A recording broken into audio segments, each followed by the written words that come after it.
جس کا آپ کے ساتھ معاملہ ہے اس کو آپ نے جب خود شک کا موقع دیا ہے تو پھر وہ سوال پوچھنے کا حق رکھتا بھی ہے, رکھتی بھی ہے.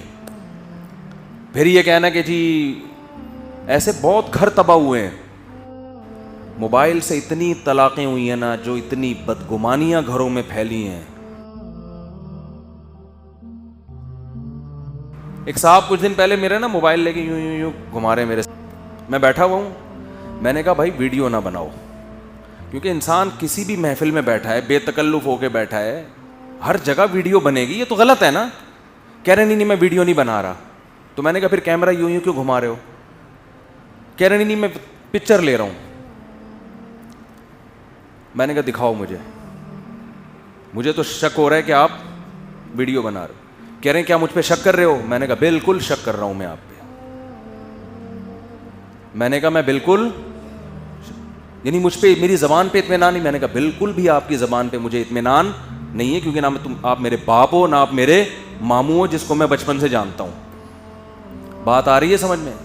تو یہ جو اس قسم کے ڈائلاگ ہوتے ہیں نا, ان سے کبھی بھی بالکل بھی متاثر ہونے کی چندہ ضرورت نہیں ہے. سامنے والے کا یہ فرض ہے کہ وہ شک کا موقع نہ دے آپ کو. ایک آدمی آپ کے لاکر کے گرد گھوم رہا ہے نا, جیب میں یوں یوں کر کے جھانک رہا ہے, آپ کو تو خطرہ ہوگا کہ یہ جیب کترا ہے. اب آپ اپنی جیب کو کی زپ بند کر رہے ہو اور اس کو بول رہے ادھر جا کے بیٹھ کر شک کر رہے ہو مشکل. بھائی شک کا موقع کس نے دیا ہے؟ یہ ڈائلاگ ہوتے ہیں جن سے کبھی بھی متاثر ہونے کی ضرورت نہیں ہے. آپ کسی سے پلاٹ کا سودا کر رہے ہو, قرآن نے کہا کہ ریٹرن جتنے بھی خرید و فروخت کے بڑے معاملات ہوتے ہیں لکھ کے ہونے چاہیے. زبان سے نہیں چلیں گے, یہ لکھ کے ہونے چاہیے, ریٹن میں ہونے چاہیے. لیکن ہم نے دیکھا ہے کسی سے کوئی معاملہ کر رہے ہو, او بھائی لکھو یار میری زبان پہ اعتماد نہیں ہے. تو ایسے موقع پہ آپ نے پتہ کیا کہنا ہے؟ بالکل بھی نہیں ہے. آئی بات سمجھ میں؟ بولے بالکل بھی ہمیں آپ پر آپ ہمیں بالکل بھی پسند نہیں.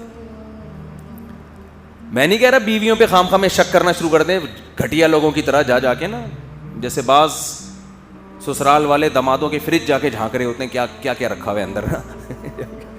تو یہ بڑا گھٹیا پن ہے. خام خواہ میں بیگم کے موبائل بلا وجہ چیک کرنا, اس کے کمپیوٹر میں گھسنا, یہ گھٹیا پن ہے. لیکن اگر واقعتاً کوئی قرائن سے پتہ چل رہا ہے, کوئی شک ہو رہا ہے کہ یار یہ کوئی گڑبڑ چل رہی ہے کوئی بہت, تو پھر مرد کی ذمہ داری ہے کہ وہ چیک کرے. گھر اسی طرح ٹوٹتے ہیں. اسی طرح میاں کے موبائل میں بھی گھسنا جائز نہیں ہے عورت کے لیے. کسی کی پرائیویسی میں دخل اندازی شریعت میں پسندیدہ کام نہیں ہے. لیکن میاں صاحب آتے ہیں اور گھنٹوں گھنٹوں ایسے بات کر رہے ہیں اور کہہ رہے ہیں میں اپنی والدہ سے بات کر رہا ہوں, امی سے. اتنا اچھا میاں یار اپنی ماں سے گھنٹوں گھنٹوں ہنس ہنس کے بات کر رہا ہے. عورت کو شک ہوتا ہے. پھر اگر وہ کہتی ہے مجھے موبائل دکھاؤ, پھر آپ یہ نہیں کہہ سکتے کہ میں اتنا نیک آدمی مجھ پہ شک. تو بیگم کو چاہیے کہہ دے آپ نیک اپنے ابا کے لیے ہوں گے, آپ نے شک کا موقع مجھے دیا ہے. اور خاص طور پر مفتی طارق مسعود کے بیان بھی سنتے ہو, اور اس کے بعد شادیوں کی باتیں بھی کرتے ہو, اور پھر موبائل بھی یوں کر کے چھپاتے ہو. حقیقت بعض عورتوں کی شکایت ہوتی ہے کہ وہ فون کہتی ہیں ہمارے میاں فون دیکھ رہے ہوتے ہیں. ایسے جیسے میں آتی ہوں نا یوں کر لیتے ہیں, ایسے کر کے نا, ایسے جیسے پتہ ہی نہیں کیا, یوں کر کے نا ایسے جیسے کچھ تھا ہی نہیں. جب ایسا کام ہوگا تو عورت کو حق ہے نا کہ دیکھے بھائی بولتے کیوں نہیں بھائی, حق ہے نا اس کو کہ بھائی یہ کیا کر رہا ہے, بھائی یہ کیا ہے. موبائل سے اتنی طلاقیں ہوئی ہیں نا, جو اتنی بدگمانیاں گھروں میں پھیلی ہیں, اتنی بدگمانی. بیگم نے یوں چھپا دیا تو آدمی کو شک شروع ہے, پتہ نہیں کیوں چھپا رہی ہے بھائی. میاں یوں کر کے چھپا رہا ہے تو عورت کو شک ہوگا. تو ایسا کام کر کیوں رہے ہو بھائی؟ اول تو ہم جو آپ کو چار کی ترغیب دیتے ہیں اس طریقے سے نہیں دیتے کہ آپ سیٹنگیں شروع کر دیں. جیسے پہلی تمیز سے, شریف لوگ پہلی بھی تمیز سے, تو ایسے ہی تمیز سے. تو جو بدگمانی کا موقع دیتا ہے نا, اس کے ذمے وہ خود اپنا کیریکٹر خراب کر رہا ہے آپ کے سامنے.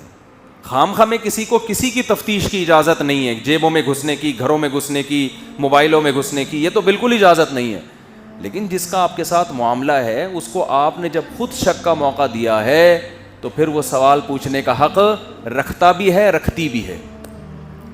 پھر یہ کہنا کہ جی ایسے بہت گھر تباہ ہوئے ہیں, شوہر شروع میں پکڑا جاتا یہاں تک نوبت نہ پہنچتی, لیکن شروع میں اس نے ڈائلاگ مارے کہ مجھ پہ شک کر رہی ہو, بیگم ڈر گئی, ہائے بیچارہ اتنا نیک آدمی, اس پہ تو شک بنتا ہی نہیں ہے.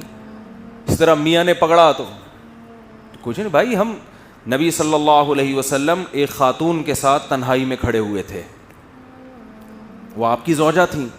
ایک صحابی گزرے, انہوں نے دور سے دیکھا, آپ نے ان صحابی کو بلایا, فرمایا یہ میری زوجہ ہے. انہوں نے عرض کیا یا رسول اللہ آپ پہ کون شک کر سکتا ہے؟ تو دیکھو نبی صلی اللہ علیہ وسلم نے خود بدگمانی کے موقع سے بچایا ان کو, خود بچایا ان کو بدگمانی کے موقع سے. اس میں در سے آنے والی امت کے لیے کہ کوئی اتنا نیک پرہیزگار اپنے آپ کو شو کرنے کی کوشش نہ کرے کہ میرے اوپر انگلی اٹھ نہیں سکتی, ہم تو بہت نیک ہیں, ہمارے پیر صاحب اتنے نیک ہیں کہ بند کمرے میں الگ خاتون کو بٹھا کے باتیں کر رہے ہیں تو ہمیں یقین ہے کہ یہ بیٹی بنا کے ہی سمجھا رہے ہوں گے. وہ بزرگ کی ذمہ داری ہے بتائے لوگوں کو کہ بھائی کون ہے یہ میری, میں نے دروازہ کیوں بند کیا ہے.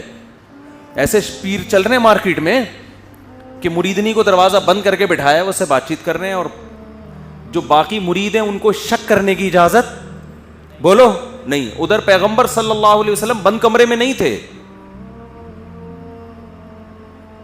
کھلی جگہ پہ تھے لیکن تنہائی میں, تو آپ نے بدگمانی دور کی. تو یہ آج کل بہت بڑا مسئلہ ہو گیا ہے کہ بدگمانی کا موقع دیں گے اور جب کوئی تفتیش کرنا چاہے تو فوراً کہیں گے آپ ہم پہ شک کیوں کر رہے ہو. تو مالی لین دین میں بھی ایسا ہی ہے. دیکھو جو ایک نمبر ہوتا ہے نا, جب وہ پیسوں کا لین دین کرے گا